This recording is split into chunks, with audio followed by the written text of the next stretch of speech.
नमस्कार, आप देख रहे हैं दिल्ली न्यूज में आपका श्रेयस वर्मा। ये खबर राजनांदगांव से। जेसीबी वुमेन दमयंती सोनी को सीएम ने जापान जाने के लिए मदद की। राजनांदगांव की प्रसिद्ध जेसीबी वुमेन दमयंती सोनी छत्तीसगढ़ की पहली जेसीबी महिला ड्राइवर हैं।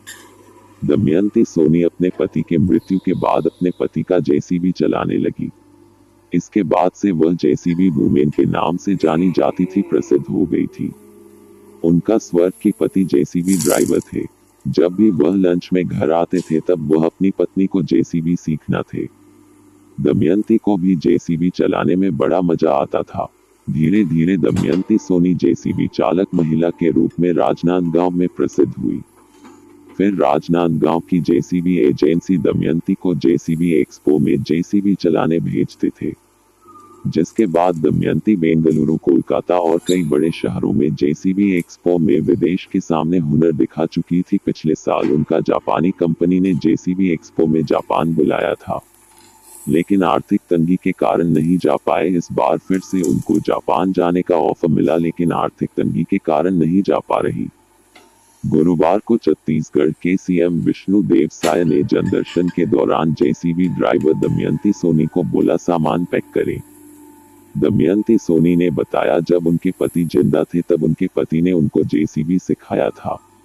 उसी समय से उनका जेसीबी चलाने का शौक बढ़ गया था। उनकी मृत्यु के बाद आर्थिक तंगी के कारण वे खुद जेसीबी चलाने लग गई, जिसके बाद जेसीबी वुमेन दमयंती को कई जेसीबी एक्सपो में बुलाया गया और उसका विदेश जाने का भी ऑफर मिला, लेकिन आर्थिक तंगी कारण विदेश नहीं जा पा रही थी।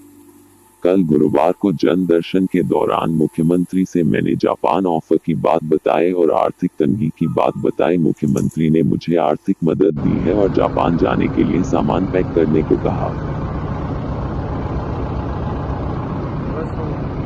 हाँ, हो गया, रख दो।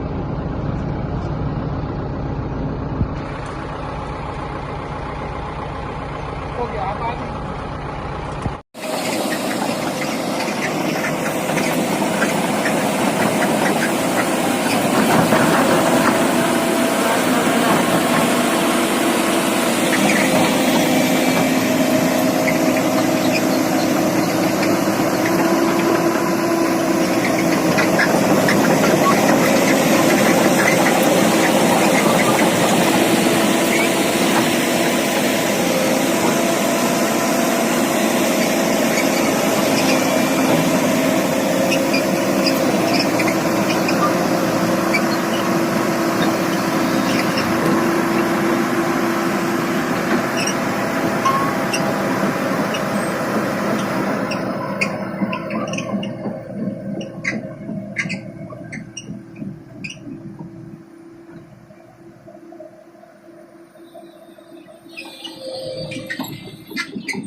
आप एक काम करो, ये गाड़ी को है ना फिर से वापस चलाते हुए आओ।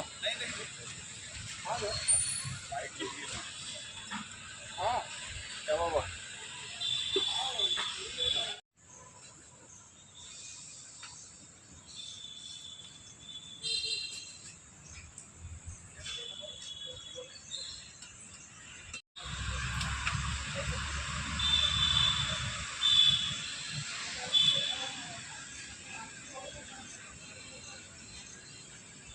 साहब के पास भी शायद गई थी, पूरा मामला बताएंगे क्या है? जी, मेरे पति का स्वर्गवास हो गया 2010 में, और मैं एक छोटे से गांव खैर जीटी है जो राजनांदगांव से 12 किलोमीटर की दूरी पर है। और ये मशीन मैंने मेरे पति के रहते रहते ही मैंने सीख लिया था, क्योंकि वो किराए से मशीन लाते थे और मैं जब खाली रहती थी तब अपना मतलब चलाते रहती थी। ऐसे करते करते मैं सीख गई।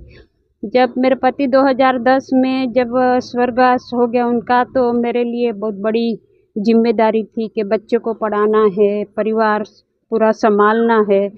तो मैंने ये सोचा, जब किराए की मशीन फिर मैं भी ले आई, मैंने कुछ दिन काम किया, फिर मैंने नई मशीन अपनी उठाई, फिर चालू कर दी मैंने चलाना। तो मैं एक ऑपरेटर भी रखी थी और मैं भी चलाती थी। जैसे कभी ज़्यादा काम हुआ तो कभी मैं चलाती, कभी ऑपरेटर चलाते, ऐसे करके हम दोनों मिल के चलाते थे।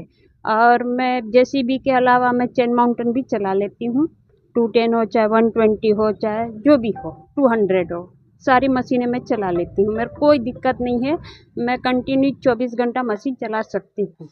और अभी मेरे को मैं अभी बेंगलुरु गई थी। वो जो कंपनी का बहुत सारी मशीनें रहती है, बहुत सारी कंपनियां रहती है। तो मैं बेंगलोर गई थी, तो बेंगलोर में मेरे को टाटा हिटाची वालों ने ये किया, सपोर्ट किया। तो मैंने वहाँ 4 दिन मशीन चलाई। वहाँ बाहर के विदेशी लोग ज़्यादा आए हुए थे, प्राय सब जापान वाले ही थे। और उन्होंने जैसा बोला वैसा मैंने वर्जन करके दिखाया। मैंने मशीन को बैको और लोडर से पूरा ऊपर उठा लिया और उसके नीचे से चेन माउंटेन निकाल दिया। मतलब जब ये वर्जन मैंने किया ना, तब विदेशी लोग बड़ा एकदम यानी आश्चर्य लगा कि एक छोटे से गांव की और महिला होके जब इतना मतलब हिम्मत से काम कर सकती है। तो उसी समय उन्होंने मेरे को ऑफर दिया था। लेकिन हुआ क्या कि 2019 में बेंगलुरु में कार्यक्रम था, 2020 और 2021 कोविड के कारण कोई कार्यक्रम नहीं हुआ, वो कार्यक्रम रद्द हो गया था। अभी सीएम साहब ने नहीं, हम आपको टोक्यो घूमेंगे करके कल विशेष रूप से आप मेरा आपके लिए, उसके लिए क्या कहेंगे? हाँ, तो वही मैं बता रही हूँ कि मेरे को टोक्यो जाना था पिछली बार मार्च में, लेकिन मैं थोड़ा आर्थिक तंगी के कारण नहीं जा पाई। तो मैंने सोचा कि अब भाई हम प्रजा हैं, राजा के पास जाएंगे तो हम अपना ये समस्या रखेंगे, शायद हो सकता है हमारे बढ़ते कदम में वो हमें सपोर्ट करे, सहयोग करे। और हकीकत में हमें बहुत सहयोग मिला। हमने सीएम साहब को बताया, सर हमको विदेश से ऑफ़र आता है, लेकिन हमारी आर्थिक स्थिति इतनी ठीक नहीं है कि हम जा सकें। तो फिर सीएम साहब ने बोला कि नहीं ठीक है, तुम विदेश में तुमको कहीं भी जाना हो भारत से बाहर, तो आप अपने कार्यक्रम का हमको ये बता देना, हम आपको पूरा सपोर्ट करेंगे और आप बिल्कुल निश्चिंत हो जाइए और पूरा राज्य सरकार उसका खर्च वहन करेगी। तो मैं सीएम साहब का बहुत बहुत धन्यवाद देती हूँ। उन्होंने मेरे इस बढ़ते कदम को बढ़ने से रोका और मुझे आगे बढ़ने की एक हिम्मत दी, एक ताकत दी। क्या नाम है आपका? मेरा नाम है दमयंती सोनी, मैं गुजराती परिवार से हूँ। मेरे 2 बच्चे हैं, बड़ी बिटिया है वो शादी हो गई है, अभी छोटा बेटा है वो बिलासपुर में मैकेनिकल कॉलेज में बीटेक कंप्लीट किया है अभी घासीदास कॉलेज से। और अभी देखो अब आगे